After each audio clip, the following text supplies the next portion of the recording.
কি হয়েছে? হ্যাঁ, সর্বনাশ হয়ে গেছে। কি হয়েছে? আমার মনে হয় আমি মরে যাবো। আমি আজকে সকালবেলা এরকম করতে গিয়ে আমি আসছি দাঁড়াও।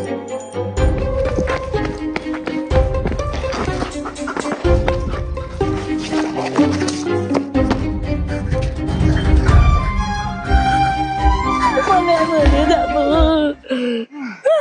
কি হয়েছে? আমার লেগেছে। কোথায়?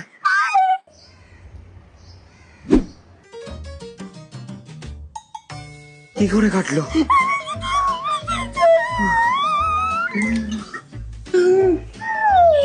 দাঁড়া, আমি ক্লিন করে দিচ্ছি। আমি এখনো লাগাইনি।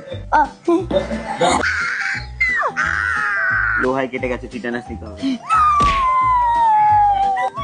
টিস্যুটা দেয় না। আমার লেগেছে, আমাকে দিয়ে কাজ করাচ্ছিস তুই। শুধু শুধু টিটেনাস দেওয়ালি, এখন শুধু পায়ে না হাতেও ব্যথা হচ্ছে। বললাম আমি দেবো না। এইটুকু তো লেগেছে। এই, উঠছিস না কেন? একটু তো মেরেছি। মরে গেছে মনে হয়। আমার পেটে ঘুরছে।